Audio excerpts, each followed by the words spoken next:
Be strong.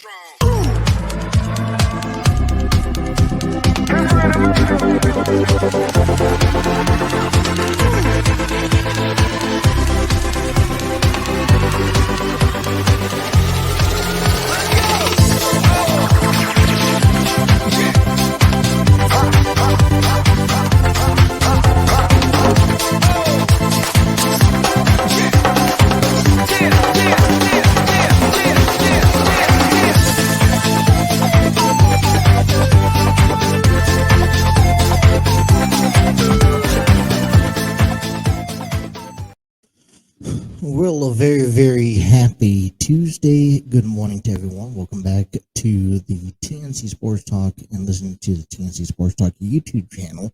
My name is Justin, and it's been quite some time since we have provided a show. Some things have changed. A lot of things have changed, not only in the sports world, but around what's going to happen with our show and how our show is going to produce. So, just bear with me for a little bit. We'll get you all the updates and everything that you need to know moving forward.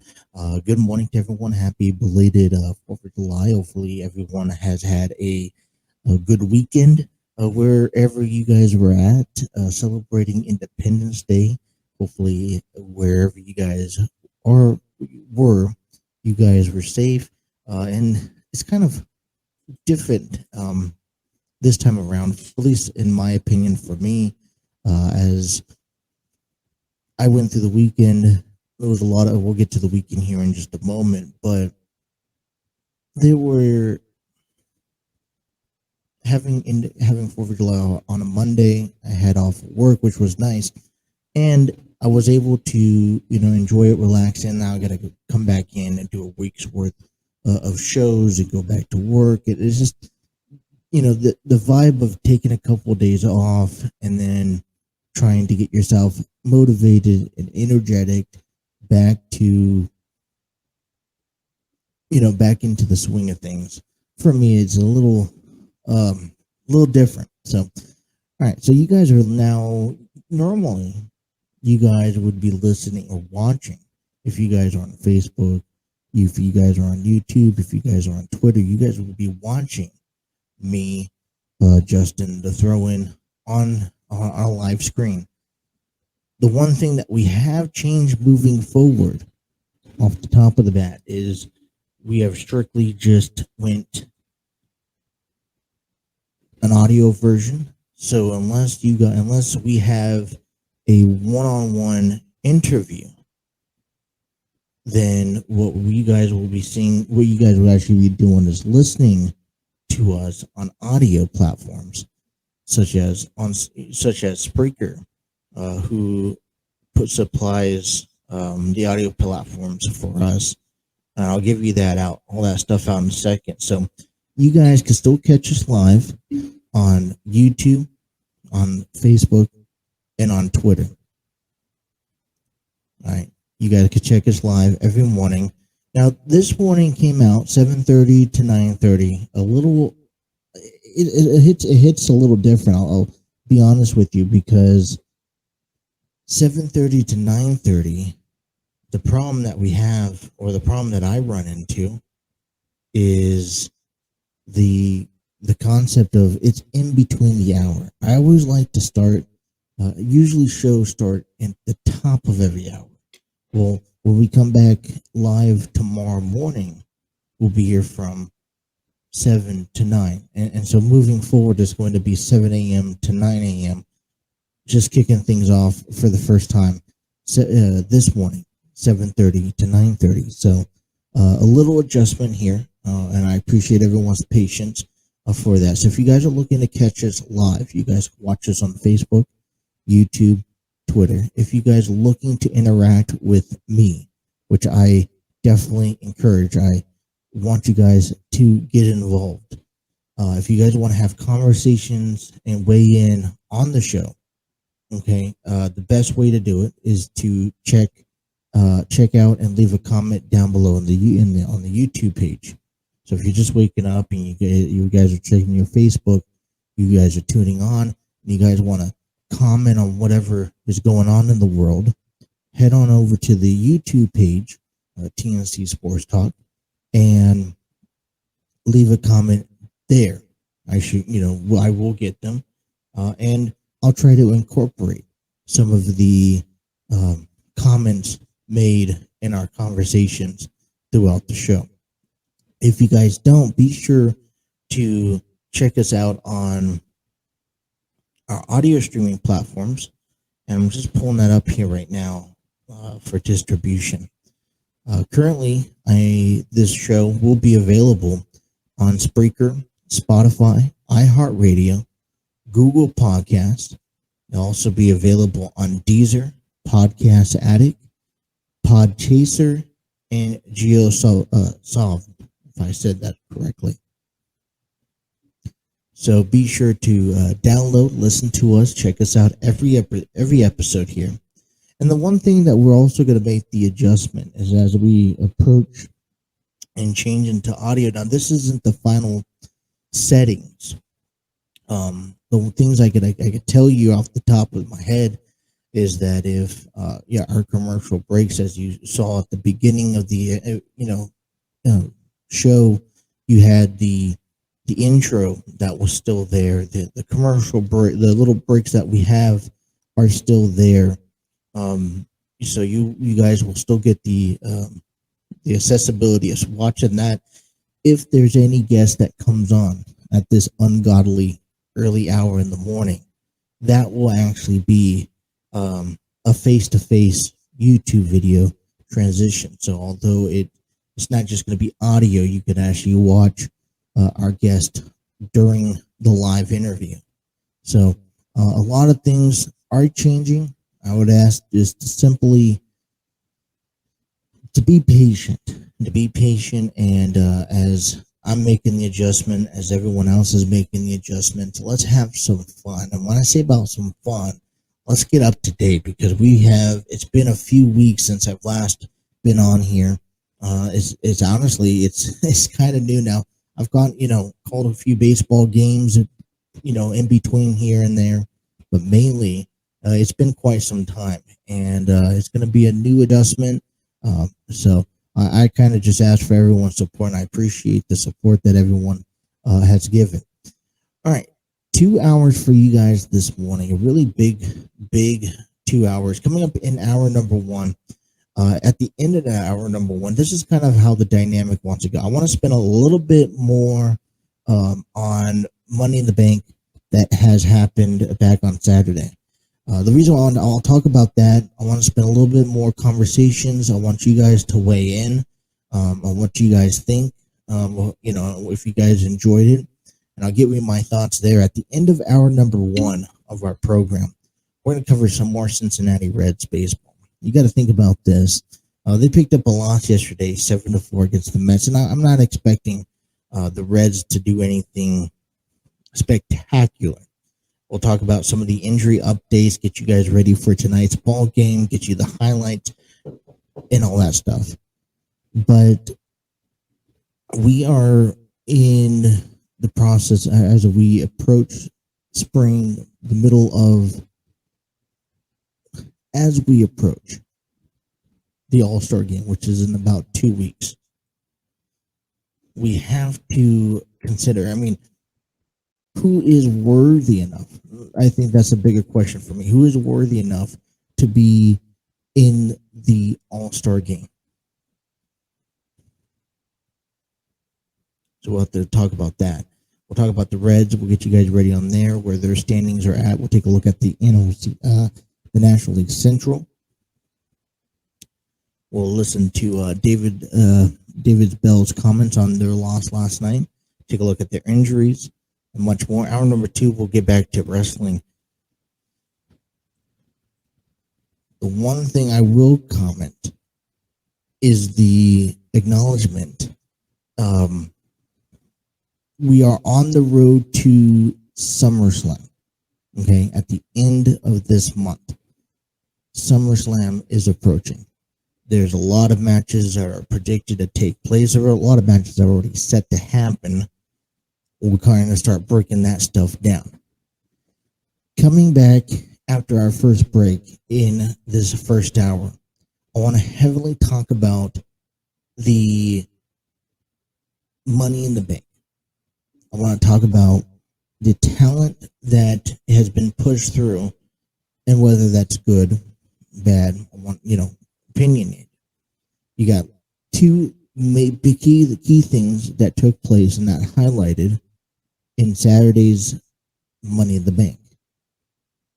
Now, for me, I was actually a little distraught. I don't know about you guys. When I was heading into this weekend, I had the notification of, okay, I'm going to be calling a baseball game on Saturday.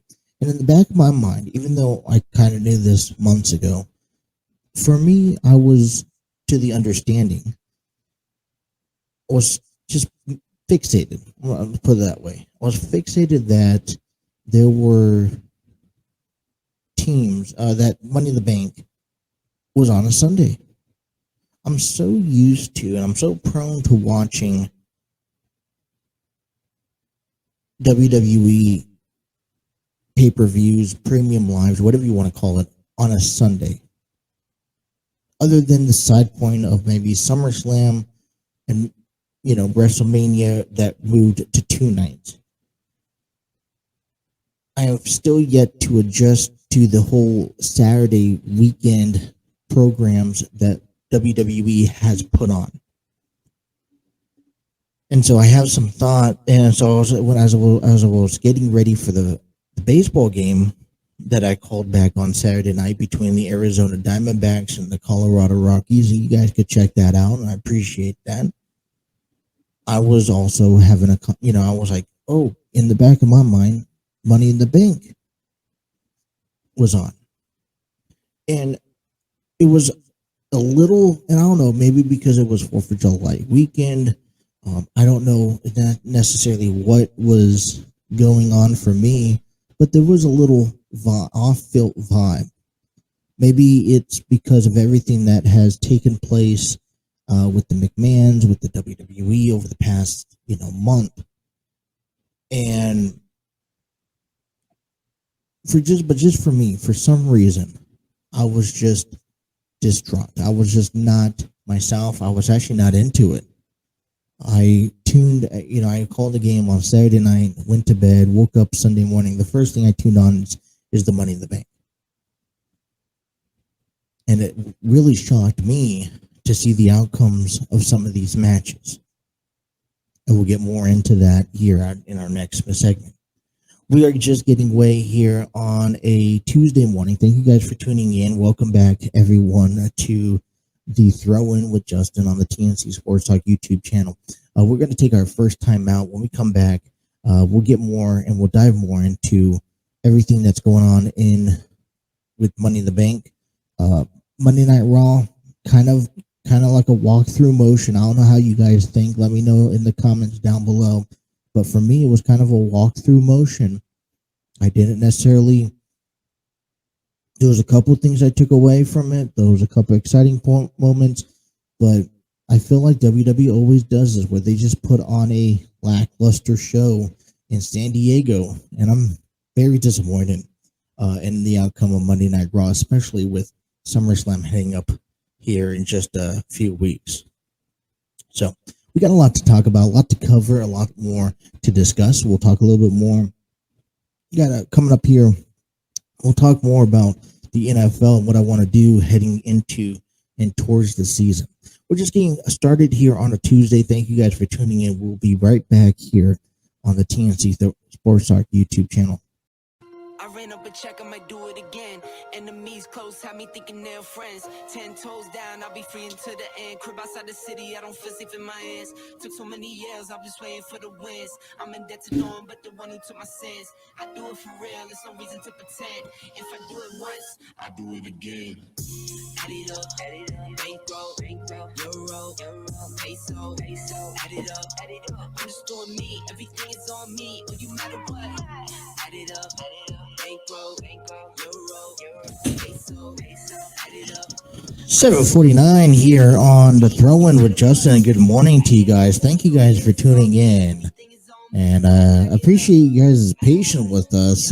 Getting back into the swing of things, gosh, a little different atmosphere. I'm used to the whole I'm used to the whole idea of having a camera in front of me and talking to the camera, and now it's adjustment because now I don't have to have that camera on there. I know it's probably maybe not ideal for most people who are watching me on YouTube, on Facebook, on Twitter, but you guys could catch every episode thanks to Spreaker.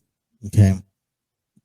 And we talk about Spreaker here. I kind of want to just once again go over the platforms that you guys could currently listen to us on. This episode gets uploaded right after the show, probably within about the hour, so you guys could check it.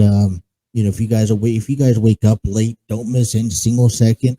What I like about the early warning stuff, I'll get into that really quick. Is I really enjoy the whole morning segment, besides just the fact of waking up. I think that's the only thing that I'm not comfortable with. But you think about this, I really enjoy waking up to people in the morning and being, if you guys want to listen to some sports, you guys this is, the first thing you guys could wake up to, getting ready for work, or as school gets back in session in a couple of months, you guys could, wake up getting to school. And just tune in. Let's listen to some sports. There's a lot of people out there that does very similar things that we're doing here, and we just bring a different dynamic, a different opinions, the point of views, and we'll get into those in a moment. But if you guys are wanting to download us, take us on the road with you.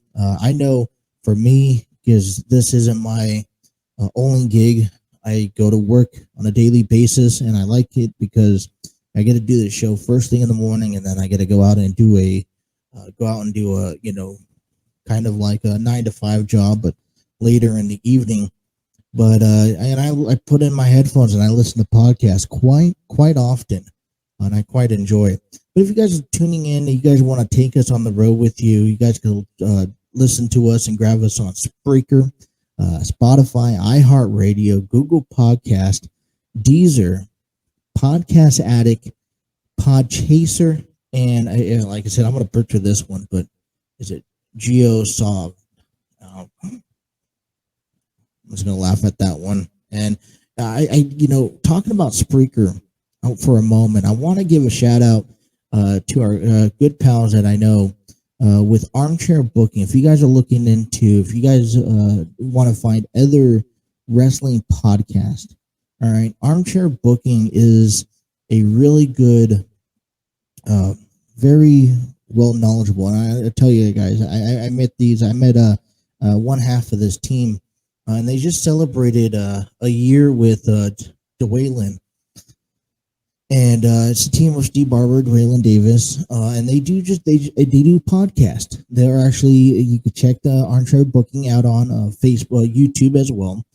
They post every episode that they put on YouTube, which started earlier this year, on their podcast, which is they go through Spreaker as well, and basically all the platforms that you guys can listen to us on. You guys can listen to Armchair Booking, and they're more strictly into professional wrestling.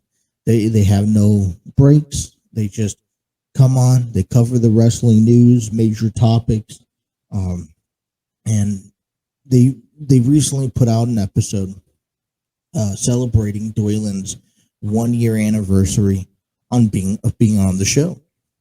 So I highly, if you are a huge wrestling fan, to go check Armchair Booking podcast out. And it's interesting, if you gravitate to them, I really also suggest that you guys check out the other things that they're starting to expand on. Whether it's, I believe, Steve is also working on a cubicle chat that I've been on a few episodes with, and more of just a casual conversations about generic, topics and agendas.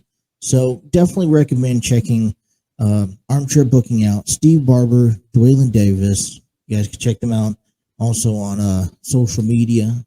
Pretty much everywhere you can find social media is at.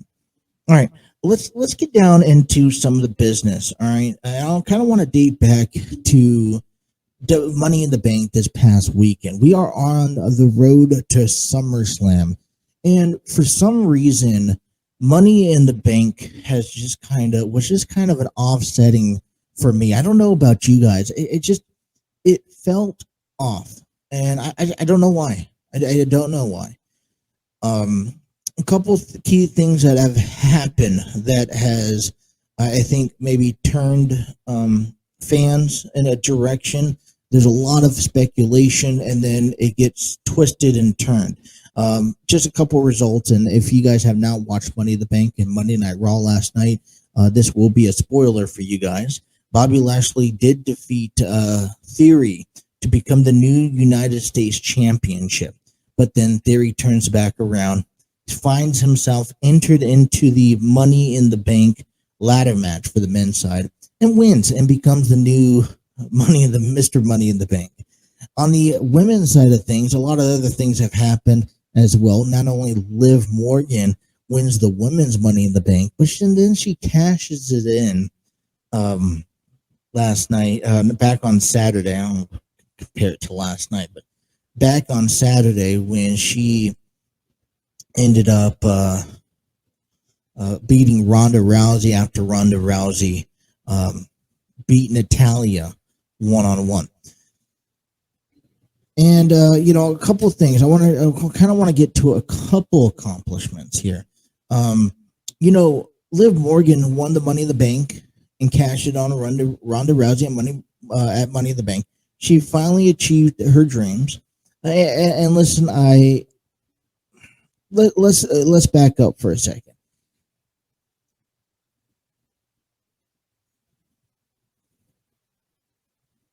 Here is a good achievement, and this is actually posted on our Facebook page, the TNC Sports Talk Facebook page. Liv Morgan achieved an incredible statistic after WWE SmackDown Women's title win. All right.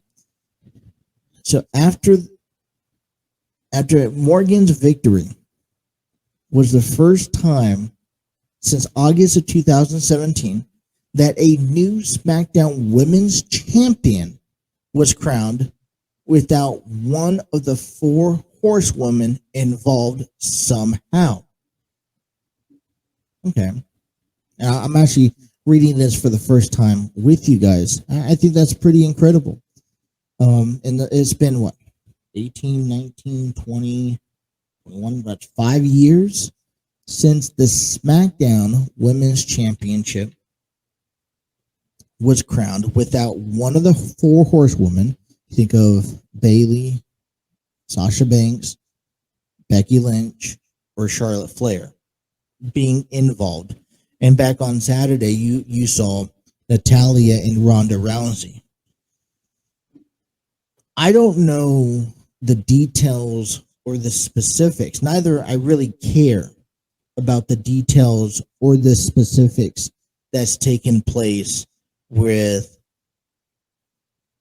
Ronda Rousey, who she wanted to lose to, why did she want to lose to, somebody at Money in the Bank. I don't necessarily know. We'll probably dive in later on this week of why Ronda Rousey wanted to possibly drop the title at Money in the Bank. What's her SummerSlam plans? Are there SummerSlam plans? And we'll talk about that heavily in hour number 2, kind of what we're looking at for SummerSlam. But, listen, you can't say, I go back and forth on this but at the end of the day, you can't really say that the WWE isn't pushing new talent. I think the only thing that you can, and I understand, it's just the wrong time and the wrong place. I think one thing that's really, Liv Morgan winning the Money in the Bank briefcase out of all the other women involved. Okay. She, she deserved it. And it's ironic because if you have looked back prior to WrestleMania, Liv Morgan teamed up with Rhea Ripley, and Rhea Ripley had all of this other, kind of a downhill spiral in her career. And we're talking about possibly the Judgment Day ending at SummerSlam already. So that kind of fraction is going out of the way. But when when we talk, when we break it down, Liv Morgan, has she deserved a championship? So it's interesting because, and I want to hear you guys on this. Does Liv Morgan deserve to be SmackDown Women's Champion? You think about Rhea Ripley, who went through Nikki ASH and lost those titles. She failed. You could think about Rhea Ripley, who tried herself out with Liv Morgan. That fell, so she turned her back. Now she's part of Judgment Day, and since then she hasn't accomplished anything in WWE since joining the Judgment Day. Liv Morgan has been given opportunities time and time again, and she has now been given the opportunity to now represent the WWE with the SmackDown Women's Championship. And I'm okay with that.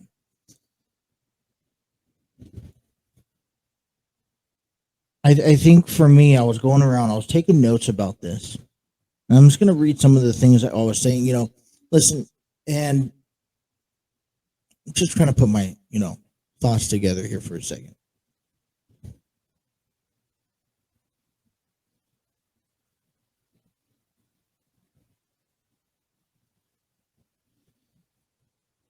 I am ultimately concerned with Liv Morgan becoming SmackDown Women's champion because although this is a very big win for her, okay, and this, there's two elements that we'll get into that really focused about who Money in the Bank was around.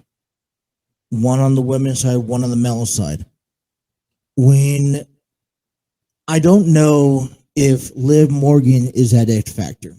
This is that dream where it's that this is a fantasy for on a fan base level where you finally get a fan loved. When you finally get an athlete that is that gets loved by the fans to actually win something that people that they want them to win. And it came from a shock, I think, to most people that Liv Morgan not only won, but she cashed it in and she pinned Ronda Rousey. And the one thing that I think bothered me the most, and maybe this is just me nitpicking, is I understand. Well, and I don't even understand this. It feels like WWE, each time they go out to certain cities, and I refer this to San Diego, California, because I'll tell you, I know San Diego, California. This is my hometown. I went to most wrestling events in San Diego, and each time they go to San Diego, it's been a lackluster of a show. Now, there's a few things that have separated last night's Monday Night Raw that did not become that separated a lackluster show. For example, Becky and Asuka. But I mean, there's just SmackDown Women's Champion Liv Morgan shows up on Raw. If you're asking me, and if I was booking this out, Liv Morgan, I would have had Liv Morgan wait until Friday before and honestly, in my opinion, I would have had Ronda Rousey be involved on Friday Night SmackDown. And according to rumors that both Roman and Ronda will be there on SmackDown, I would have Ronda Rousey and Liv Morgan in the ring together on Friday Night SmackDown in celebration of her championship win. Talk about Money in the Bank here on the throw-in with Justin. Good morning to everybody. And as much as we want to give credit to and pay attention to Liv Morgan, I think Money in the Bank back on Wednesday night was that belonged to someone even more well deserving. And it's interesting because still not a lot of people have backed up Theory. But as of right now, and I preached about this already since April, he is the breakout superstar of the year. Disagree with me, please. After every accolade that he's been pushed out, listen, it's one thing to be looked at as a prodigy of any McMahon family, but but you got to be able as an individual capitalize and take that opportunity. And Theory from day one, and you got to remember, this is all started back when Theory stole this $1 million egg that Vince McMahon had back at day one. Since then, Theory has accomplished something in the last 7 months that I don't think anybody in that period of time frame could accomplish. He's gotten this big push, and at the same time, this big push, he's been able to take advantage of it. It's not WWE could push anything down the fans' throats, and they're pretty good at that, notoriously. But what they're not good, but it's also up to the fans. And I understand, not all the fans are going to see eye to eye, especially not with me. But when we talk about the accomplishments, you can't deny that Theory has had one hell of a run in this last 7 months, and now he holds the key element of being the face of the WWE. And I'm sorry to say this, but Theory reminds me, I was just thinking about this over the weekend, and by the time that I was really getting into wrestling myself, growing up, John Cena, I think, has already broken through in the reigns. But John Cena wasn't a very likable person to begin with either. But it was an arrogance that he had to keep pushing and to keep finding himself. Theory is being pushed, and he's becoming the youngest male to win the United States Championship, the youngest to win the Money in the Bank. It reminds you a little bit of like Randy Orton in that sense. But Theory really reminds me a whole lot of the way, not the way, but how John Cena and his career started off. And the fans, I know the fans, he's playing a heel character, but at the same time, I tell you, he's gotten under a lot of people's skins, and that's the key when you're playing a certain, you're playing a certain role. He's got a lot of skins. Does he deserve to be a WWE champion or a unified champion? To be honest, if giving you my honest opinion, I don't think so. But I mean, you can't deny what he has accomplished in the first half of this year alone. And just hear me out. I want to dive deeper into this. We got to take a break, but I want to dive deeper into a theory when we come back. I really want to dive into what this could do for the WWE and how this could play out.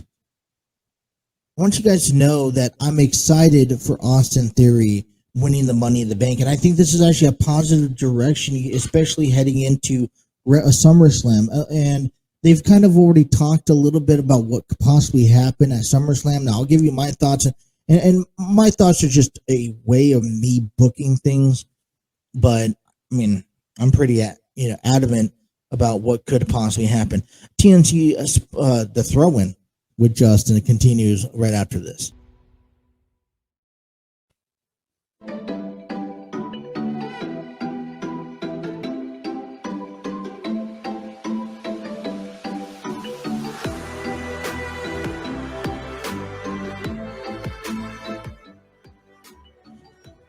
8:12 here on a Tuesday morning. Very happy Tuesday. What do you guys do on the 4th of July weekend this past weekend? You guys check some baseball out? You guys probably watch Monday Night Raw.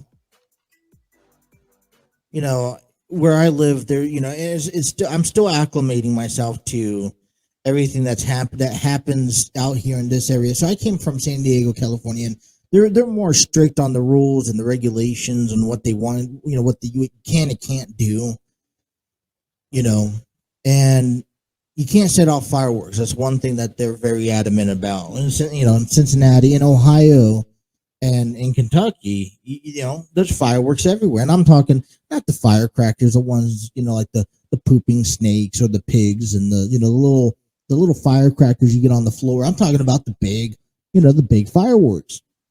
Well, one thing I've been living at my place for about 2-3 years now, and every year around during 4th of July, there you could go out and just get a lawn chair and let everyone else do all the fireworks setting for you. You don't have to go anywhere notorious to find an actual fireworks setting. I mean, and they run until 1-2 a.m. in the morning, and I'm telling you, it's pretty bad out here where I'm at, and it's a nice community, and it's just you look to the left, you see fireworks off in the bushes, and then way back, and then you see off. You could look to the left, right, and see more fireworks going off behind you. And I'm always worried, and I hope everyone who is setting fireworks off are, very respectful. I don't think anyone's really had negative experiences. I would hate a tragedy because someone was being stupid and or being not knowing what they're doing, and they're setting off their fireworks prematurely. So hopefully everyone was safe this 4th of July weekend. And it's fun, it's interesting because it's not out here. It's not just one day. They started back on Thursday night into Friday, especially Friday, and then a lot on Saturday, a lot on Sunday.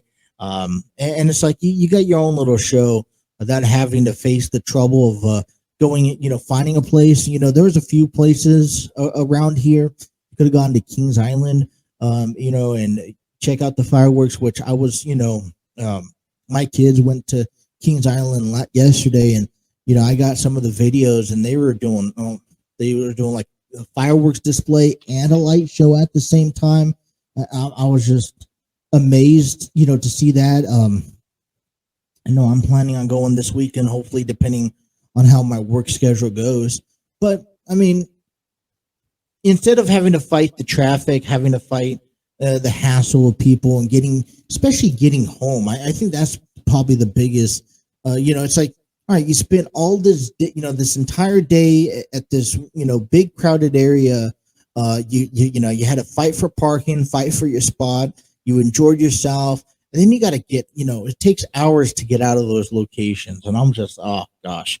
We're going to push back to the Cincinnati Reds highlights up until the beginning of the top of our hour number 2. I kind of want to continue and wrap up what is going on, with Austin Theory. Now, I'm a firm believer that Austin Theory is getting, it's obvious that he's getting a push, that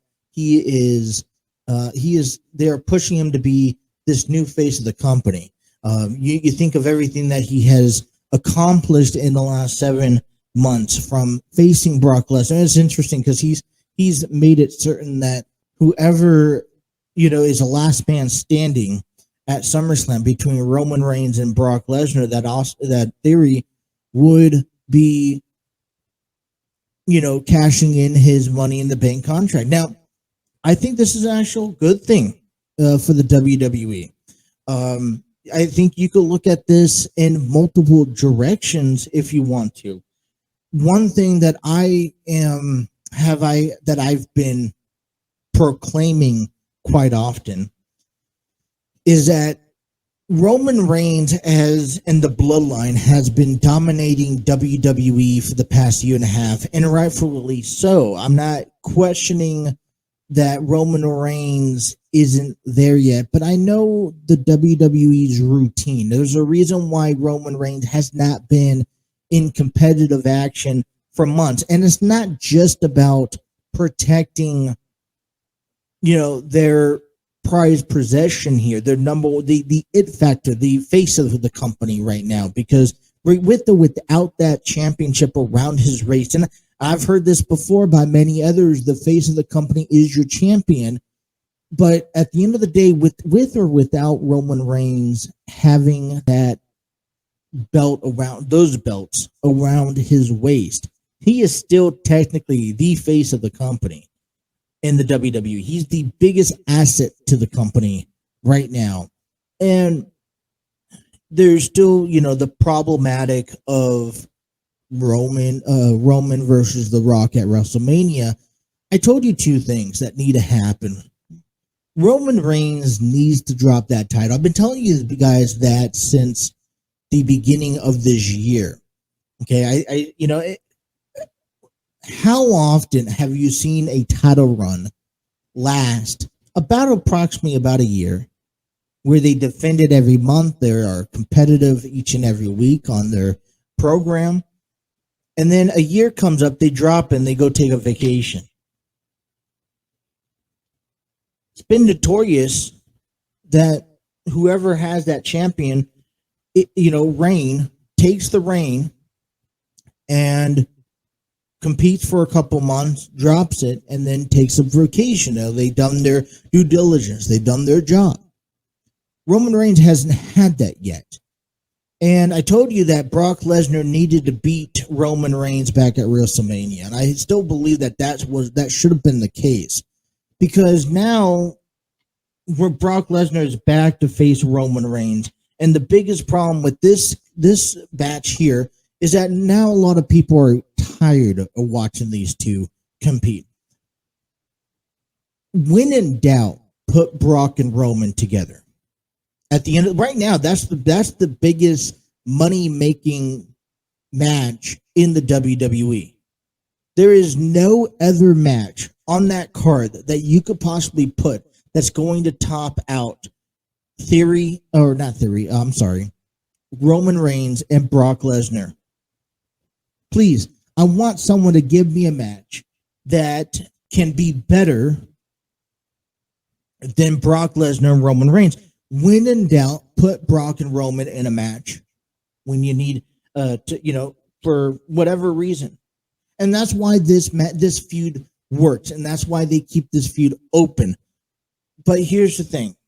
The last Roman Reigns has not defended that title since WrestleMania. Roman Reigns he's only had one match, from my understanding. Yeah, one match since WrestleMania, and that was a 6-man tag match at WrestleMania Backlash. And so this entire time, for the past 4 months, this unification title belt has been unutilized. And it'd be one thing if he jumped back to brand. And listen, he's only on SmackDown. Well, why aren't we paying attention to Monday Night Raw? Why is there's only an isolation to one brand that this title has to be on, especially if they have merged both rosters? Yeah, I mean, you see the Usos, but you don't see Roman Reigns. Even seeing Roman Reigns on a Jumbotron on a Monday Night Raw holding that title is something better than that. They don't even do that. The best luck to see Roman Reigns is through an ad during Monday Night Raw. And I think that bothers me more than anything else. Well, and people argue the other factor. What happens if you just put the title on Brock Lesnar? He wasn't going to show up. Listen, you know where Brock Lesnar is going to be at. You already know, it's already established that Brock Lesnar doesn't show up. Or he shows up and makes a statement and leaves. And that's all that Brock Lesnar needs to do.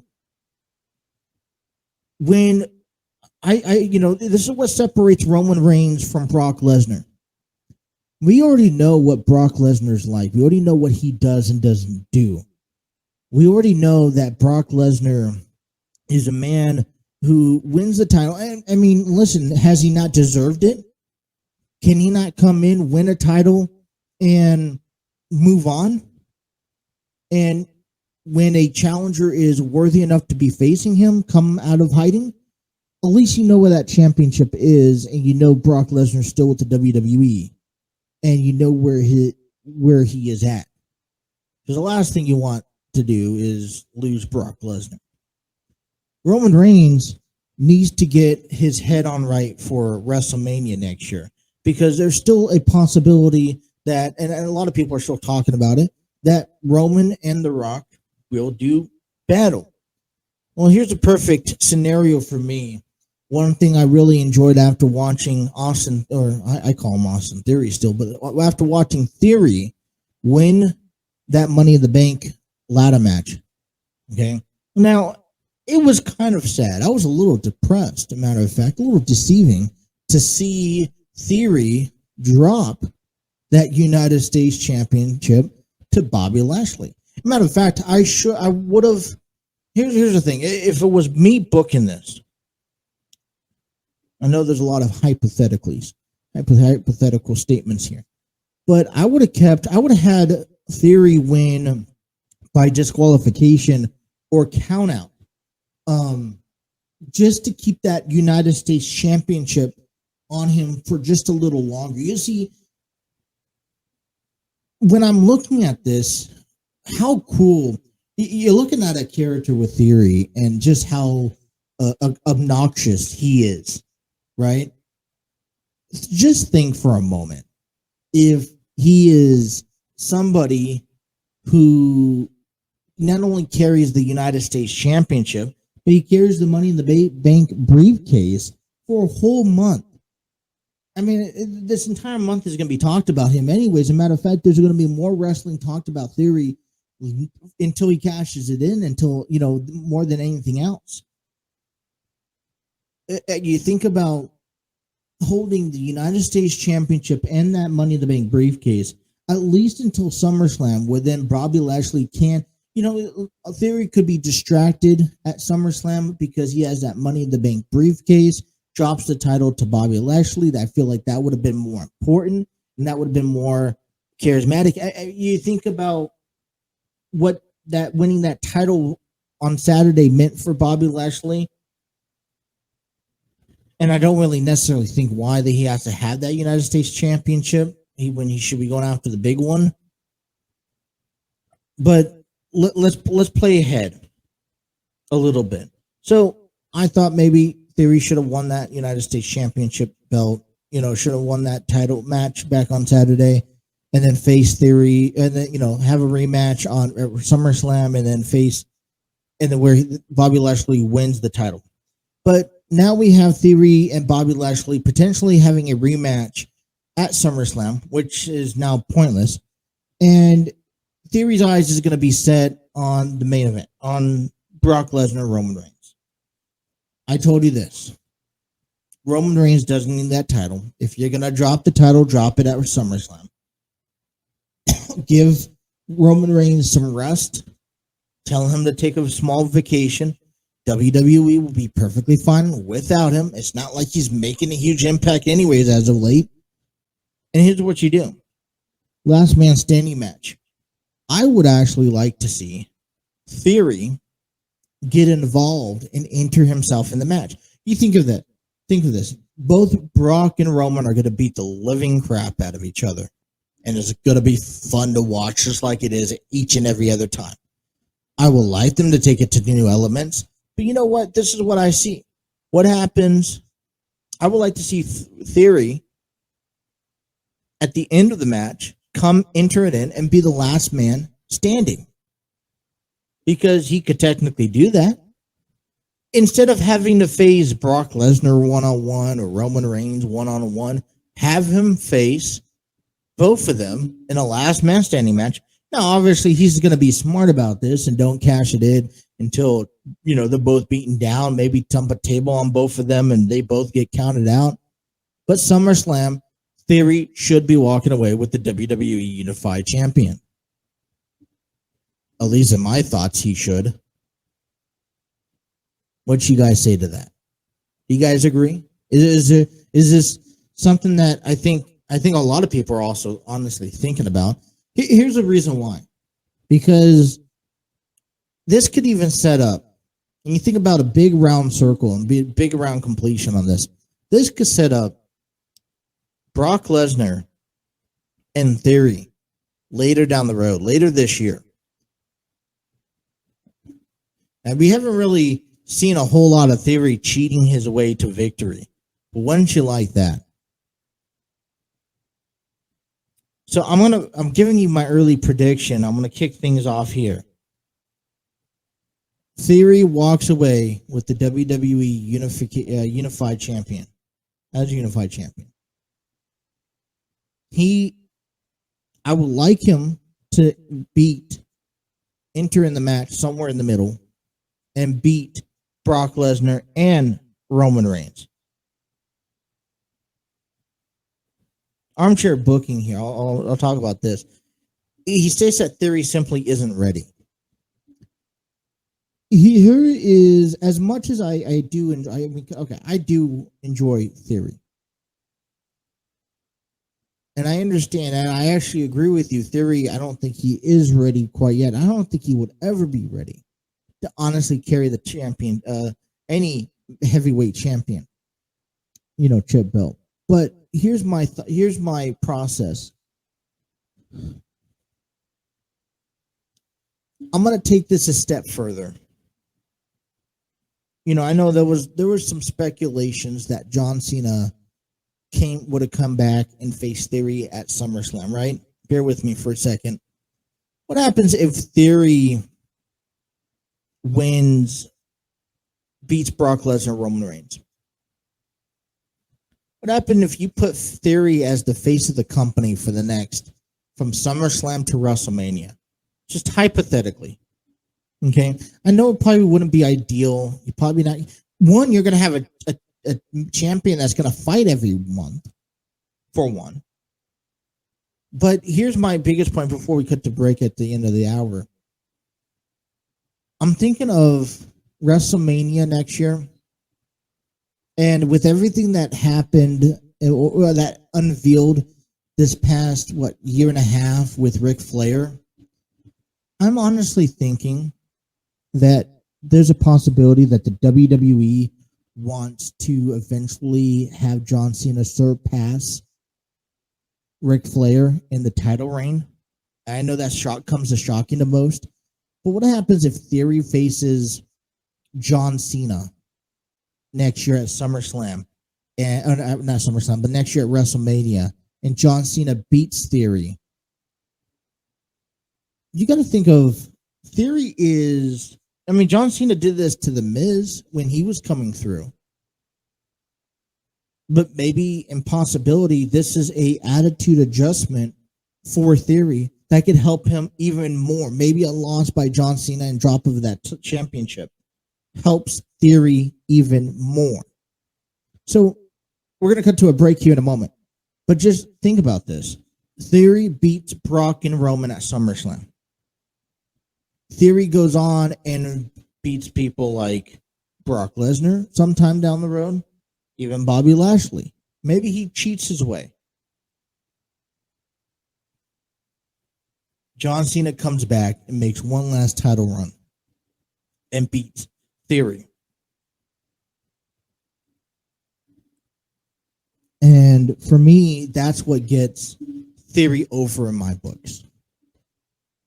Take a break. Hour number 2 coming up next on the Throw In with Justin, right here on the TNC Sports Talk YouTube channel. There is only one of you, only one of me.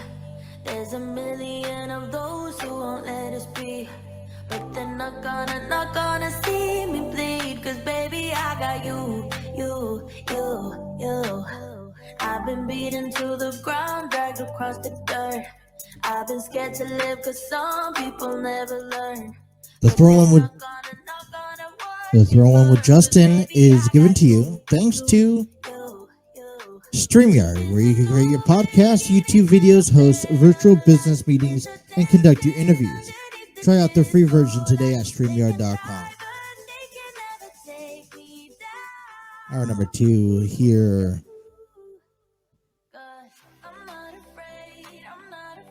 on the TNC Sports Talk. Thank you guys for tuning in. Like I said, we'll be back again tomorrow from 7 a.m. to 9 a.m., our normal schedule hours. Now, I will update you guys on Facebook. I believe I have Friday. Friday is going to be off because I recently went back to work. Matter of fact, when I say I went back to work last week. And I got to follow up with my doctor again through a work injury. And so I have an appointment early Friday morning. So we will not be here on Friday. And I believe there was another appointment I have on Thursday. So I will let you know how Thursday schedules out. Well, I was looking at something that was interesting, at least caught my eye. 4th of July weekend is here. You kind of just wonder certain things. So an article came out late last night from the Spotlight. It was off of the Lake Geneva Regional News about U.S. states that spend the most on fireworks. I was like, all right. So I was scrolling through the news last night. I was kind of interested, and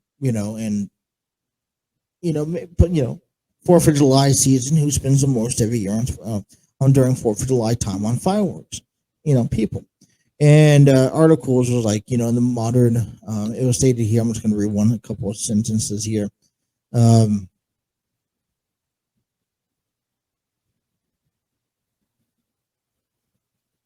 Okay. So it says here, in the modern day, U.S. Consumer fireworks are $1.9 billion is a $1.9 billion business.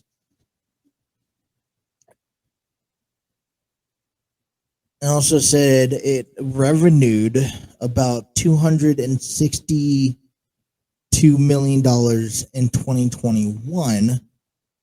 We're looking at so far, this was 2021's based off of last year's. So you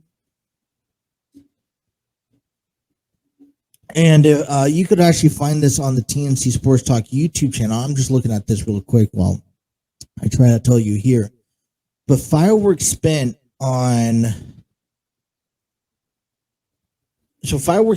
per resident in 2021. This is about average, okay? And this is about dollar wise. So you're not going to see huge numbers. So fireworks spent per resident in 2021, the middle of the country outspent the coast. So when we look at this, we look at some of the states, they're talking about states like Missouri, Nebraska, Kansas, Dakota, Montana, Wyoming, those type of states. The population's density is the lowest, and it's ironic because they're also they have the higher per person spending on fireworks. So when I first look at this, I was like, all right, so what are these really numbers? So you're looking at, like, for example, Ohio, 0.37 cents. Now, if you take up every resident in the city, in the state Ohio, and you add up you calculate up and you add up all the fireworks sale, and then you divide that by how many residents, well, blah, blah, blah, whatever the case may be, it's 0.37 cents per resident that spends on fireworks. Now you're like, okay, well, that's not really a big deal. 0.37 cents is not that bad. Kentucky is $1.72. All right, that's still not that bad, right? And I mean, you take a look at some of these states. Oregon, 52 cents. California, 53 cents. You think about that because of the laws out there, and they're not really allowed to really spend much on fireworks. You're taking a look at Nevada, $4.19 on fireworks. Things like Texas is 99 cents. You get into Missouri, $13.36, the most ever spent, at the highest. And I want to say you got South Dakota.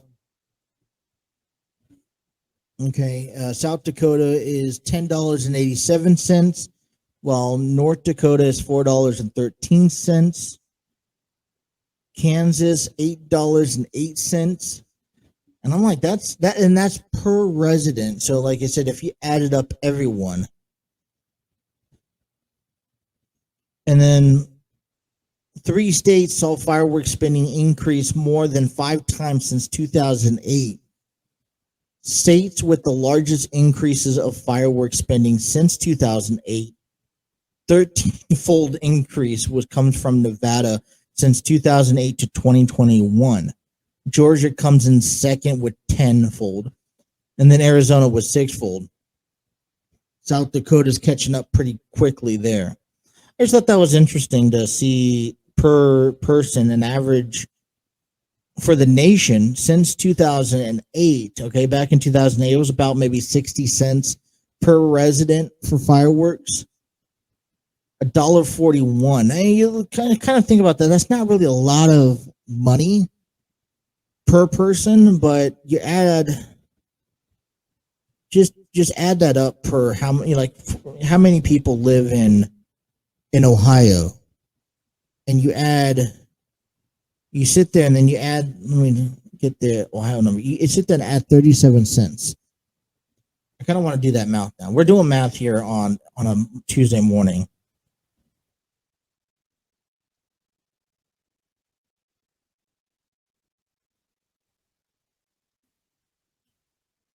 So 11.68 million as of 2020. All right, so this was a count in 2020. So we'll take 11.68. There we go. All right, so I got that on my calculator. I'll come back over here, times that by 0.37. That's 4,321,600 people or dollars spent on fireworks in 2020 alone. Well, and that's just an average compared to last year. Here's a good one.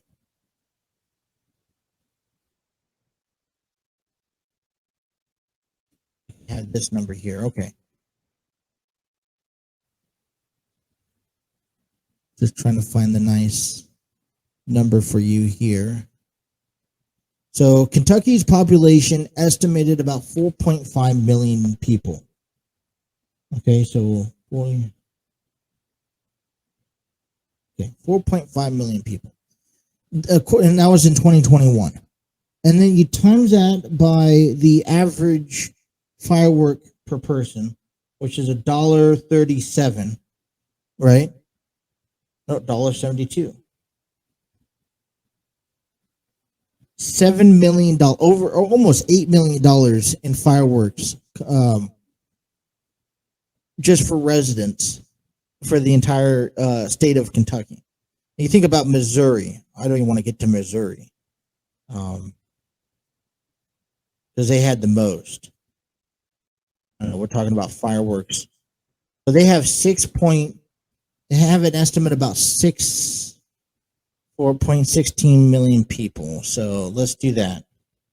So I just want to 6 million times that by 1336 per person. It's $82 million. That's a lot of money. I'm probably messing up on my calculation somewhere down the road, but just think about that. Fireworks spent per year. Thought that was interesting. All right, let's get into some sports here. Take a break from baseball, from wrestling, we'll wrap that up here. I want to talk about the Cincinnati Reds. They fall short to the New York Mets and 7-4 yesterday on 4th of July. Wait to the highlights and all that stuff coming up next here on the TNC Sports Talk YouTube channel. Nimmo in a base hit his first time. No score in the second. 2 on with 1 out. Hits this slider in the air to deep right field. That goes out more to the track. Back at the wall. It's out of here. Brandon Nimmo clubs a 3-run homer. And the Mets jump in front 3-0. Number 6 for Nimmo. And the Mets strike first at Great American Ballpark. Well, he got a slider to hit the last time. He got a base hit this time. He gets a slider and he loses it. So 1 away, and now Drury, who grounded to third base on the first pitch he saw in the first inning. Sends this ball high in the air, deep right. Gone, he ties the game. There's a slider. Look at the location of the slider. Brandon Drury is not playing. This man is bringing it every day. A new career high, his 17th home run of the season. And now Green set down 10 in a row as he takes on Francisco Lindor, who's been hit by a pitch and struck out. That's drilled to deep right field. Forget that. Lindor gives the Mets the lead. He cranks one into the seats in right field. Number 13 for Francisco Lindor, and it's 4-3 New York. I mentioned earlier, Lindor has crushed the ball here at Great American Ballpark, getting back to his days in Cleveland. That was a no-doubter off the bat of Lindor, his 13th home run. McNeil with a single and a strikeout so far in this game. First pitch, McNeil hits it hard, right side, a base hit. Clean line drive single to right for McNeil. And the Mets have their leadoff man on here in the top of the 6th inning. First pitch to Canna. That's lined down the right field line, and Canna has a base hit. That's a fair ball as it hits the chalk. McNeil goes to third. Canna pulls in at second base with an opposite field double. That ball barely stayed fair as it faded toward the line, and Canna's got his 6th double of the year. Dom is 0 for 2 today, a soft line drive and a strikeout. High drive, center field, pretty deep. Senzel going back, still going. It's over his head. It one up the wall in center field as McNeil scores. Canna rounds third. He comes home standing up. Dominic Smith delivers a 2-run double over the head of the center fielder Senzel. And the Mets get a couple of insurance runs here in the 6th inning. Francisco Lindor leads off in the 7th. 3 on the right side against Lindor. And Francisco takes one the other way toward the left field line. That's down for a base hit. Well, Lindor has his 2nd hit of the day. He's aboard for the 3rd time. The Mets have 9 hits on the night. So 2 out. Lindor still at 2nd. And here's Escobar. He's got 0 for 3 today. Escobar line base hit left center field. That will score a run. Lindor trusts to the plate. Escobar digs for 2nd. The throw into second base is in time. No, he's safe. Somehow he avoided the tag. It's an RBI double for Escobar. And the Mets have a 7-3 lead. Eduardo Escobar did some kind of dance at second base to avoid being tagged by Jonathan India. As we go to the bottom of the 9th, Seth Lugo in for the save opportunity. Rockets curveball down to Alonso. He makes the diving stop. Lugo covers, and the ball game is over. Lugo gets the save for Taijuan Walker. Brandon Nimmo with a 3-1 homer. Lindor with the go-ahead shot. And the Mets take the opening game of their series in Cincinnati. If Mark, Mr. Carter. All right. There we go. All right. So nothing really too exciting happening with the Reds last night. They fall short once again to the New York Mets. I say this is the first time. They moved to 27-52. The Mets moved to 50-30. Mets remained first in the NL East as Taijuan Walker picked up his 7th win on the season. His ERA moved out to 2.86. Hunter Green picked up his 10th loss of the season. He went 5 1/3 of an inning, 7 hits, 6 runs, 1 walk, 5 strikeouts, 2 home runs allowed. Things just didn't look good. Here's the thing. It's been a while. I followed it's kind of hard to follow Cincinnati Reds baseball. As a matter of fact, I think it's hard to be a fan this year. It seems like every time the Reds could get on a nice little streak going on, they keep, finding a way to shut it down.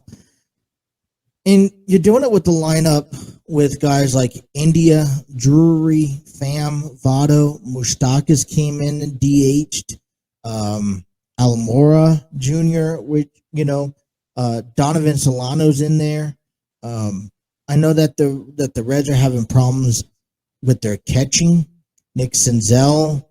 You have a solid lineup. Let's face it. Let's cut through the shenanigans there. You have the lineup that you need, and you still can't get the job done. The problem is, and there's days where a lot of this is because of that bullpen. Here's the thing.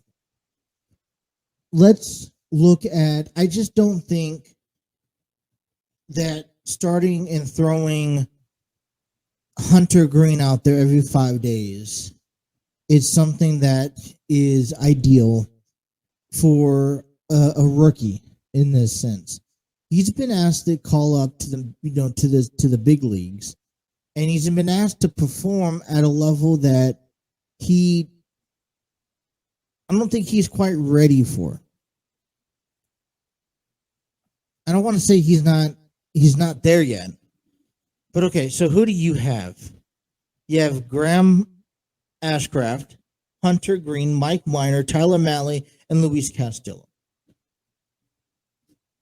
Now, the Reds are sitting at 27 and 52. They're projected to probably finish with 105 losses on the season. Out of everyone there,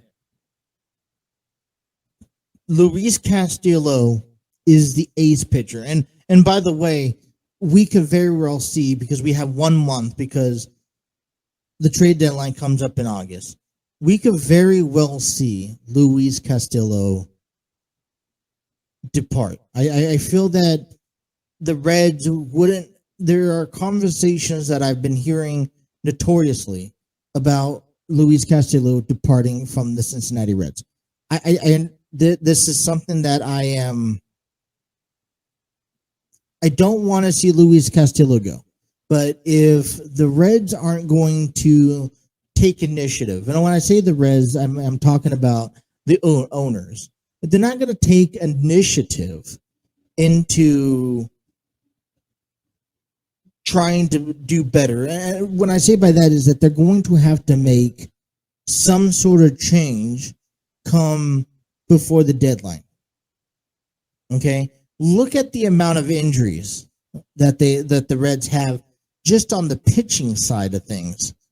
You got Nick Lodulu, Connor Overton, no guys from the starting rotation that's expected to perform well. TJ Antone, who's been out all season, Lucas Sims, Art Warren, Justin Wilson, Alexis Diaz, Tony Santillan, Vladimir Gutierrez, all guys that really play huge contributors. Hunter Strickler, who I thought was a decent, decent addition to the Reds bullpen, hasn't pulled his weight throughout the season. There's nobody that you really even come close to even trusting to have that ball in the 7th, 8th, and 9th inning. Ross Detweiler, I wouldn't say too terrible. Revere San Martin, no, come on. And then Tyler Stevenson, another guy who just recently went down to the minor leagues back yesterday. He begins rehab assignment at AAA Louisville.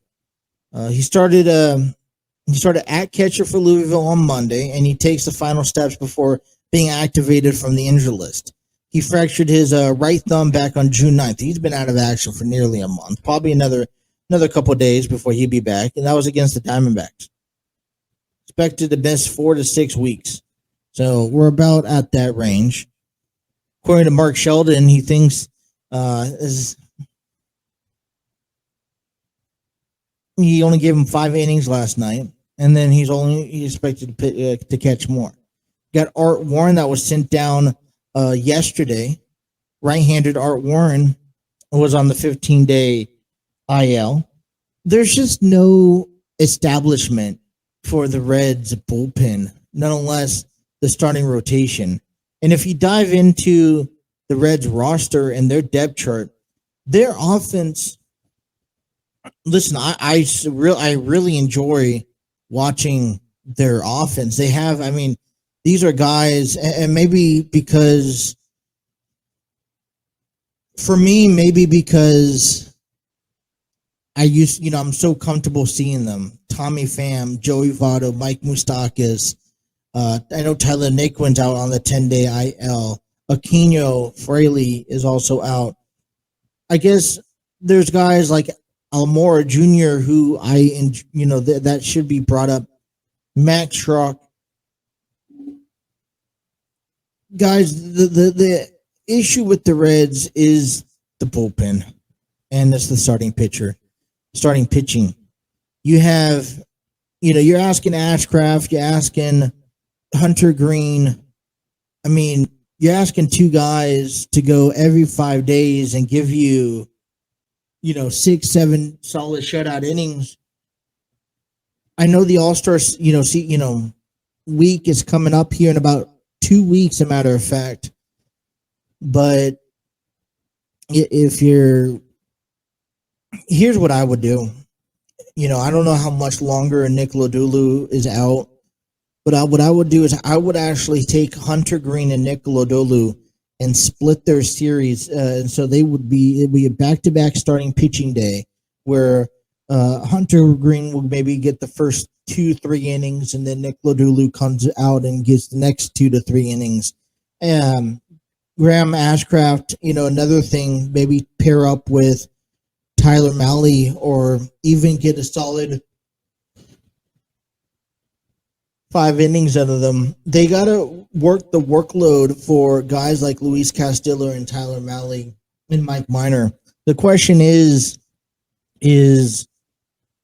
each time, I think that the runs are there. It's more so seeing the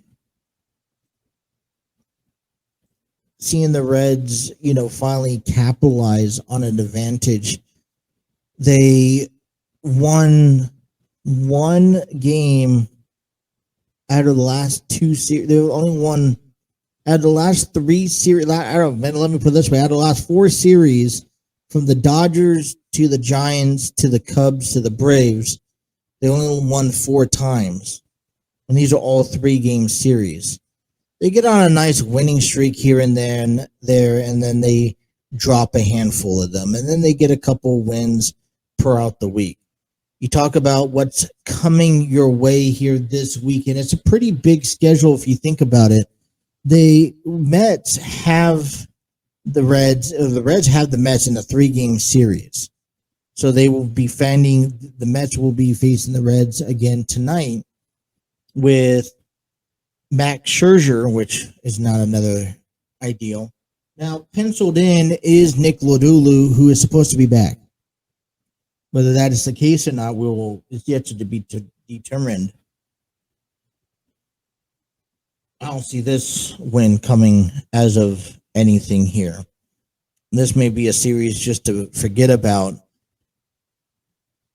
But you got the Pittsburgh Pirates on Thursday in a doubleheader. So you face tonight at 6:40, tomorrow night at 6:40, and then you got 2 games on Thursday, one at 2:10, one at 7:10. And the only thing that's nice about this is to be making up games that was from the delay of the season with the new CBA lock, with the MLB lockout. Then you got the Rays coming home before you take off to the Yankees and you take off to St. Louis. I think anything that the Reds could do to get to the All Star break would help tremendously.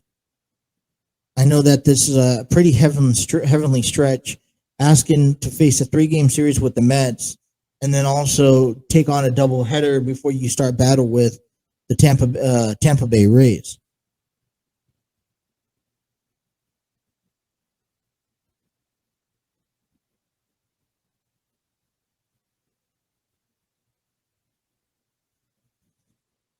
What I want to ask and I want to talk about later on this week, as we look at the 40-man roster, as we look at potential trades, who is up on the trade block?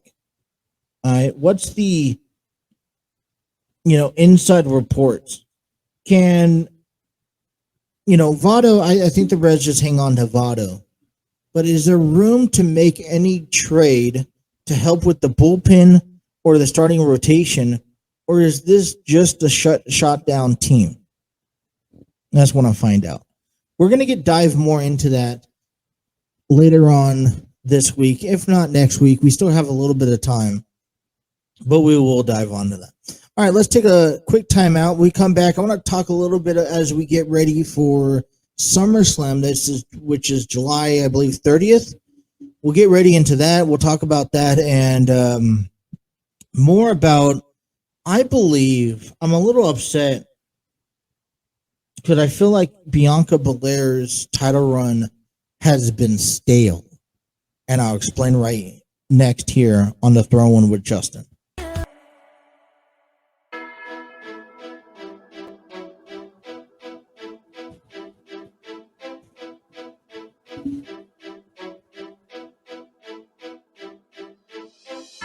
Switch that V6 for the EV. Ride it around my city.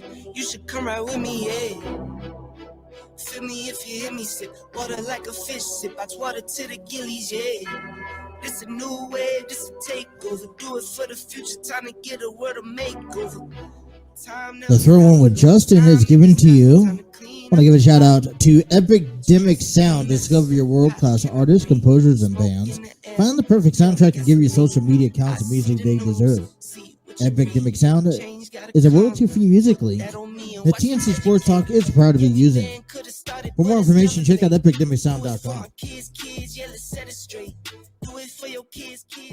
I love giving out the new updates, like the new songs. This one's My Turf by NBHD Nick. A sentimental, laid-back song. Beats his tracks. Not too much of a music geek here, but love giving credit where credit is due. And Epidemic Sound does a wonderful job with everything, with the music that they provide. Now, it's nothing. If you're looking for, that hit that you're finding on the radio, then look for somewhere else. But in all honesty, it's not a bad idea. Let me ask you guys this: has Bianca Belair's title run become stale?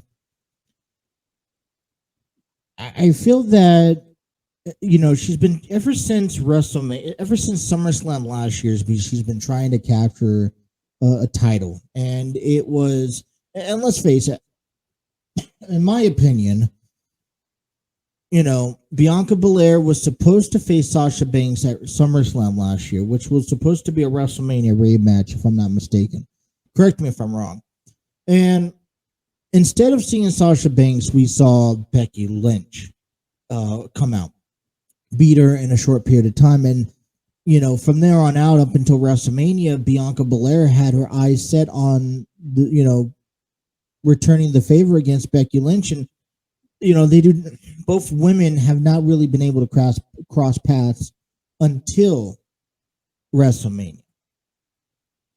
Bianca Belair finally wins the Raw Women's Champion, and the celebration I was excited for the celebration. I just wasn't excited moving forward. I wasn't excited for... There really hasn't been nothing that surprised me tremendously for this title run so far that Bianca Belair has had. I kind of almost put this at the same level as Ronda Rousey in a sense. Now, Ronda Rousey hasn't really defended her title since she won it. And you think about this was Ronda Rousey's first title defense, and she lost it. Well, she won the match, but then she lost it against Liv Morgan, who cashed in her Money in the Bank briefcase. Now, we'll probably try to spill in and dive into why Ronda Rousey lost her, dropped the title later on, maybe tomorrow possibly. But as we move forward to SummerSlam, I'm just curious, to find out what's the game plans for Bianca Belair, because she hasn't really faced anyone of value. All right. And this means no disrespect to people like Sonya Deville and Carmella, but I mean, she is a very talented athlete that is not having a title push. And okay, facing Asuka, I'm just trying to think. I have not been invested into this title run more so than I was invested into Theory's title run with the United States Championship. I feel like there's a little bit of staleness to what they're trying to do with Bianca Belair. I don't necessarily think that there's a whole lot of talent. I mean, they're trying somehow to find or to separate Becky Lynch from Bianca because they're trying to, maybe they could possibly be building it up at a later point. Potentially, I don't know. You guys have any thoughts? Any ideas? Any understanding? I'm claiming that her title run is a little stale, in my opinion.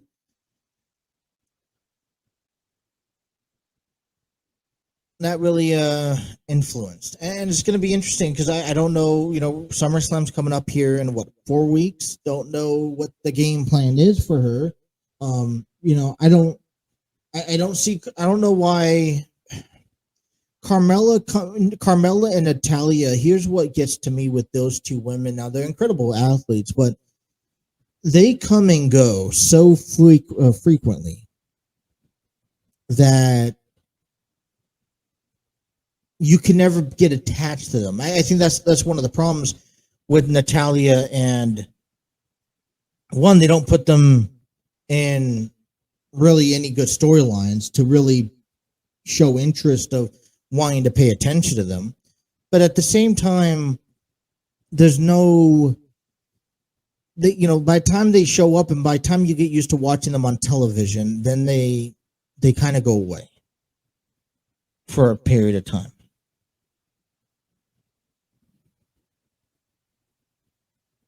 Armchair Booking Podcast comments on that and writes, good wrestler, a lot of potential. Don't give him too much too soon. Are we talking about? Okay, we're doing. All right, let's refocus. How long do you want to build Bianca Belair's title run? First of all, I think the question is how long can you see her hold that title? Now you move past from Becky Lynch, which I feel like there's nothing that Becky Lynch, she's stuck in this feud with Asuka, and that's appropriate, but I just don't see much more happening with Becky Lynch, and what else does she have to really fight for? Now, I would like to see Ronda and Becky Lynch, have a match once again. I think that would be a good match saved for WrestleMania. But that's going to be later down the road. What opponent is for who is for to face? I mean, who's a good opponent for Becky Lynch or for Bianca Belair? Put it that way. Does Asuka get another chance? And I mean, does Alexa Bliss? See, the thing is ever since Alexa Bliss returned, I mean, come on, let's face it, she was better off with her gimmick character that she had with Lily, and the demonic,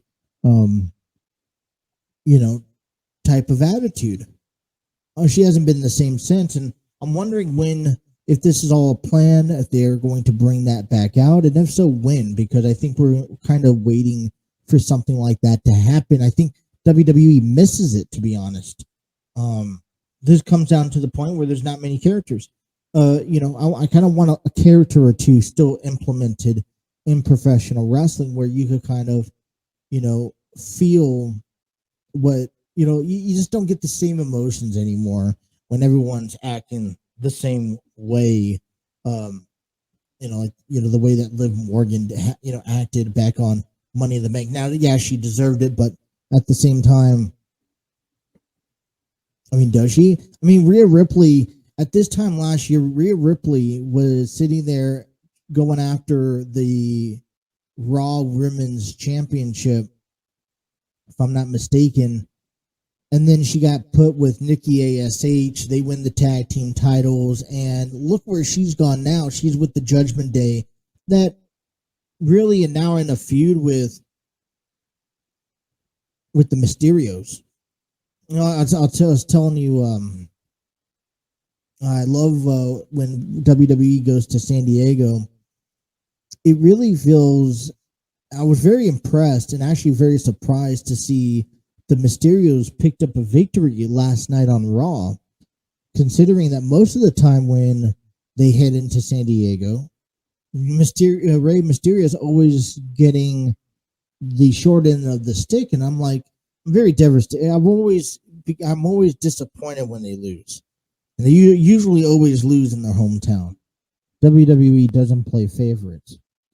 All right, SummerSlam is coming up here, and I don't know about you. Are they building matches that you guys are enjoying to watch? We know Brock Lesnar, Roman Reigns, last man standing match. They claim that this is the final chapter, regardless if this is or isn't. I mean, I personally don't believe so, but I feel like there needs to be something that moves on and moves forward, and then that's why I put Theory into the picture of cashing in, because that really gives Roman Reigns time to relax and to rest and to get off the camera for any period of time. And it also gives Brock Lesnar a match later down the road, possibly Survivor Series or at the end of the year, against Theory. And it also moves that title away. I mentioned this a handful of times already. Brock Lesnar, Roman Reigns, and The Rock and Roman Reigns does not need a title to tell that story. Brock Lesnar doesn't need a title to tell the story. And so now you're kind of moving in a direction where you can kind of move forward in a sense of, all right, so who does Theory have to face? Well, I brought up an idea earlier this morning of having Austin or Theory. Sorry, I'm so prone to saying Austin Theory. To face John Cena and allow John Cena to go over that milestone at WrestleMania next year. I'm pretty sure that we know that Bobby Lashley's feud isn't done with Theory, so we could possibly see that at some point down the road. This also, I know that Theory isn't technically that right built, but if you don't, you're never really going to know how well it works out for the company unless you put it on. And if you don't, if you're getting less viewers, if you're not getting much ticket sales, because here's the thing, at this point you can afford to have Roman Reigns still be the face of the company and Austin Theory be the main title holder. I don't think that the WWE is going to get a hit for Theory having that title belt. Right now, that title belt has not done anything for me. You could even. Right now I was thinking, what could this do for guys like Dominic Mysterio and pushing talent? But it all depends. And here's one thing that I get worried about with Liv Morgan. Did they throw the title on her to take it away in a month? Or is this an actual title run that they believe in Liv Morgan? Because Liv Morgan should be given the opportunity. Now, I also agree. Here's the other thing too. I just literally thought about this right now. Why I would love to see that SmackDown Women's Championship be defended at SummerSlam against Rhea Ripley. a former tag team partner, and you got to admit that they still have a little bit of beef with each other after Rhea backstabbed her on Raw, a month ago, a month or two, 2 months ago, however long you want to call it. Talk about some of these other matches that are set to take place. For example, Logan Paul and The Miz. Now, as much as I don't, this is where it becomes difficult to talk about because I really don't find a reason why Logan Paul needs to be wrestling again. But at the same time, there's a part of me that sits here and says, if he's wrestling to face The Miz, and this was, how it was supposed to happen, because Logan Paul never really got his second match, and The Miz, backstabbed Logan Paul at WrestleMania.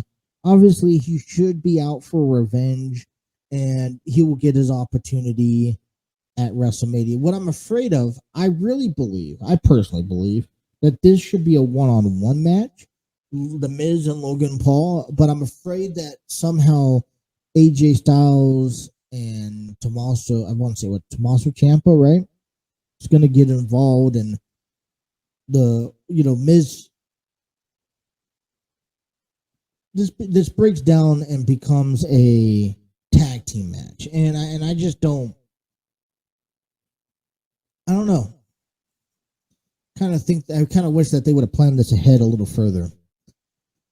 Another feud that I'm actually really enjoying, because a lot more that we don't know is spilling out. I was kind of worried about, why are they putting Baron Corbin and Pat McAfee together? Does Pat McAfee really deserve? Now I feel, and this means no disrespect to Pat McAfee, and maybe some people might like it. And this is why they call WWE a soap opera, because there's stories within stories within stories that just get brought up on a random basis. You got Pat McAfee and Happy Corbin going at it, and they're expected to have a match at SummerSlam, and apparently there's supposed to be history that dates back to 2009 or 8, and I feel like this is just another way to put Pat McAfee in a match. I don't like it. I also feel like this is another way to get Moss back out there, in this feud. That, let me ask you a question. Where does, and I think here's an appropriate question for everyone. Where does guys like Ezekiel and Moss go after they settle down? You think about, look at Ezekiel's career so far. What has happened to Ezekiel's career that has been significant enough? He has not really won many matches. He's been on the downward spiral, and the only thing that's keeping him alive is the concept of Ezekiel is Elias's younger brother. And we're only seeing bits and pieces of that unfold. And there's really no clear direction on what they're going to do for Ezekiel. Now, currently, he's kind of up in the mix and up in the air. I wonder if WWE creative team doesn't even have an idea of what they're going to do with Ezekiel.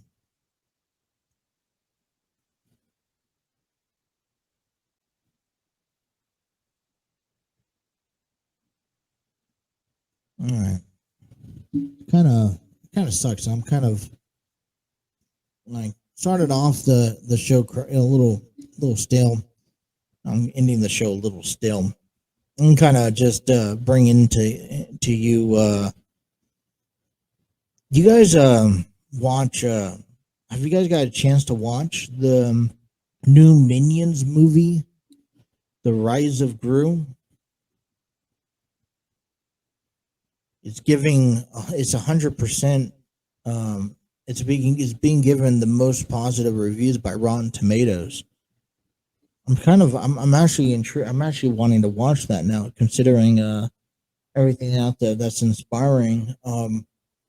Tonight we have NXT 2.0. It was interesting. I saw that article about Cameron Grimes. He's really coming out to social media wanting to face John Cena, whether that's in front of television or not. Think about John Cena's role. Could we possibly see John Cena at any point do something with an NXT talent superstar? Would that be something that you'd be forward with? Before we end our show, we're going to do this. 4 directions for Sami Zayn after Money in the Bank. You think Sami Zayn didn't win the Money in the Bank contract at the at Money in the Bank, and doesn't give him that title? He's kind of been a disappointment to the bloodline. But some 4 things coming at number 4 on the list. Potential direction for Sami Zayn is facing Roman Reigns' wrath. Sami Zayn actually did very well last year, at the end of last year, going through playing his role pristine, or having a pristine role. And I feel like he plays at one of those guys who can be kind of manhandled, helping, easily. Now, Sami Zayn could also help the Usos beat the Street Profits. Coming at number 2, accidentally costing the Usos the tag team titles, which I would be honest, I would like to see that better. At SummerSlam this year, I would love to see Sami Zayn cost the Usos the tag team titles to maybe the Street Profits, or yet again being fed to Brock Lesnar. You know what? Let's put it this way. I think you could kind of add a few things in there. Let's maybe this week on SmackDown, maybe next week on SmackDown. You got a little bit of time. But maybe this week on SmackDown, you see the Bloodline in the ring, and then Brock Lesnar comes down wanting to get his hands on the Bloodline, and then Sami Zayn gets thrown in there and has to deal with Brock Lesnar. Maybe that sets him over, and Sami Zayn, either turns his back on the Bloodline, which I don't see happening, but also, trying to be there and cost the Bloodline a match, their titles. I can see it happening. A lot to head away. All right, what's coming up tomorrow here on our show? We got through a first day. We got through. That's fair enough to say. What's coming up tomorrow? What can you guys expect? Well, I was looking at some news. Beer Fest. Cincy's Beer Fest to celebrate local breweries. Taking place in August at the TQL Stadium. We'll talk more about that. The Reds and the Mets take on tonight, 6:40 p.m. Talk a little bit about that. We got to talk about some football. We got to get ready for NFL as we head into the midst of July. Talk about each and every team and their schedule and much more. NXT 2.0 is coming back. Also later on this week, we'll talk about the 4 Pac-12 teams reportedly set to meet with the Big 12 on Tuesday. Today, we'll get you that aftermath as more. Like I said, we'll let you know on the schedule on social media. But thank you guys for tuning in. We'll throw one with Justin. We'll see you guys tomorrow. You guys take care.